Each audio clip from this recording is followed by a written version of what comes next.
We're here at AwesomeCon DC talking to actor Ernie Hudson. Ernie, thank you very much for being on the show. Well, thank you. It's great being here, and thanks for taking the time. Please. Everybody knows you from Ghostbusters, but you were on Oz, you were in Congo, you were in The Crow. I mean, you've just done so much stuff that fans know, you know? Right. I mean, and no, it's a very broad fan base. I mean, I've been very fortunate, to have a career that's sort of, a lot of different kinds of movies. So one person might not be a fan of this particular movie, but they would have seen, that or whatever. So it's, and some of them now, it's been a few years, but they still hold up. Ghostbusters is one, The Crow, The Hand, Rocks the Cradle, people still, enjoy it and still talk about it. oh, absolutely. Those are timeless classic pictures. And you brought so much to all those. In fact, I mean, I was also telling you that in Ghostbusters, anytime it's on, I got to turn into that seat in the mayor's office because I'm just dying behind that. But and it was wonderful to see the fans' reaction. Because it's just so warm and embracing. I mean, how have you found fans at this show? Yeah, no, the fans have been great, and I just find the fans, especially the Ghostbuster fans all over the world, really supportive. I mean, the studio did absolutely nothing to keep the franchise going, but the fans themselves, if they build the packs, they turn their cars into ectomobiles, they get the suits, so it's just, it's humbling, that, and it's nice to be a part of a movie that touched people in that way, and still does, I mean, 30 years later, so that's pretty awesome. Now, for the people who might not have heard it, I've been hearing rumors about Ghostbusters 3. What do you know about Ghostbusters 3? Well, sadly, I don't know anything about Ghostbusters 3. I know that the studio wants to do it. They've been talking about it. I've talked to all the guys, Bill Murray, Dan Aykroyd, Harold, Sigourney, Ivan Reitman. Everybody says they want it to happen. So I'm like, well, why hasn't it happened? So apparently there's some issues. And I hope they get it together. I mean, I'd love to do it. I'd love to do it for the fans who've been really very patient, and I'd love to do it for my banker who's who hasn't been very patient. But no, I'd love to. I'd love to do another one, but I'm not waiting for it to happen. Well, it's just we've seen so much other stuff. I mean, we've seen video games, we've seen cartoons. Right. I mean, and it's just killing me here. And then come to find out today that your role was much larger, and then you were supposed to start on page 6, and they changed it to page 66. Right. Yeah. They cut the character just before we started shooting, and that was sometimes I think the thing surviving in this business, you've got to develop a way of looking at the world so you don't take stuff personal, because it was very hard for me to deal with some of the changes, especially in Ghostbusters, the poster coming out, not being on it, the part being cut in half, and on and on and on.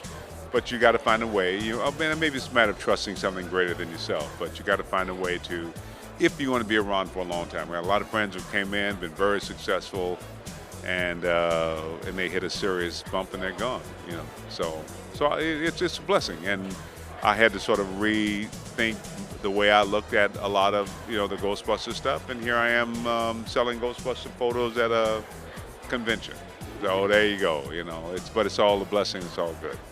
Now, I have 2 more questions for you, basically. First is about Congo, because and I didn't know this either, but you sort of educated me a little, because I remember in the original Michael Crichton book, the character of Monroe, which you played, Great White Hunter, was black. Well, sorry, it was white. And in fact, you had a line in there, you're a Great White Hunter, but I'm black. How is it that you got that role when the character had been written? Because ordinarily, you don't really see that. What happened with that? Right, yeah. For whatever reason, the studio decided to go black with the character. I'm not sure at what point they decided, but obviously I'm very thankful that they did. What I wanted to do was try to maintain the integrity of the character from the book, even though he was. And then the more I began to research it, I realized that if you're going to be a guy who crosses international borders, who can be a spy, go undetected in Africa, you're better off being black than white. You know what I mean? We see a white guy doing it, we just assume, oh, well, that's. Then you see a black guy doing it, well, how is that possible? But so we just have to open ourselves up a little bit more. In the book, the guy it was Irish and an Irish settler and an Indian housekeeper. who were the parents of this guy. Whereas in my character, and he had an English accent. And the thing was, where does English accent come from? So it was very important for me that he had an English accent. And I also thought that the accent would give him more of an international feel. Even though I did run into some black folk who just didn't understand. How come he talking like that? Because it's a big world out there, you know. So, but I'm glad I did it. And I had a lot of fun. And I thought the character was... yeah, you know, he was the guy who led the safari, and it was a strong character. And a lot of times, I get a lot of work where they're very happy to have me in the film, but they don't give me stuff that gives me a chance to bring everything I have to work. And in Congo, I was able to do that. Well, it was a great picture. Now, I also understand that you've recently completed a pilot.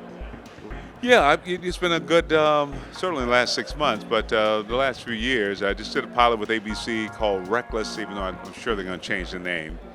Martin Campbell, who directed me in No Escape, he directed it. And we'll know in the sweeps, which takes place in May, if we're going to be picked up. But I think it's a real good chance it'll get picked up. There's a movie I did with Hilary Swank and Emmy Rossum. That's should be a big film coming out.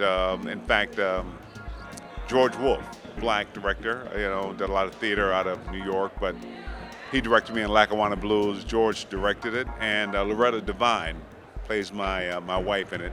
So that should be a good film. And Jennifer Hudson and I work with Ashley Judd directing and Jennifer Aniston producing a movie for Lifetime. But I've been, and I did a wonderful Nigerian-American co-production called The Turning Point. And I went to London for the premiere, and it's a good film, so I don't know when they're going to release it here. But so I've been very blessed to stay busy. Well, and also on stage, too, because there was the Jack Johnson play that you... Yeah, I've been working on a show, now the title is Ghosts in the House, even though it may change, based on the life of Jack Johnson. He was an amazing man and never really, I think, was appreciated. And now, 100 years later, I think maybe it's time to acknowledge him. President Obama finally pardoned him, you know, and so I think, and I hear HBO and Tom Hanks are planning a 6-part miniseries based on his life. So you're going to be seeing a lot more of him, but I think the version that I want to do is going to be a little different than what anybody's doing. But yeah, you know, I think you have to stay busy, and that's my way of creating work, because I think I've waited 40 years for someone to see what I can do, and then one day you realize you might be sitting here for a long time. You better work on something yourself. And so this is my attempt to do something that I don't have to compromise on. Because every job you got to go, okay, that's what they want, that's what I want. How can I make this work? And this is a production that I don't want to compromise on, which is why it's taking as long as it is. Well, thank you so much for everything that you do. Thank you for taking the time. And, you know, just, like I said, seeing all the adoration of the fans, you know, just let you know that you're appreciated, and that, you know, your work is embraced by a pretty broad body. Yeah, thank you. That's the wonderful thing about doing the conventions is people come up and they tell you their stories. I met a few babies named Winston because their first date was Ghostbusters, you know. But it's nice to know that the films and the work that you do is appreciated, because you don't get that in Hollywood.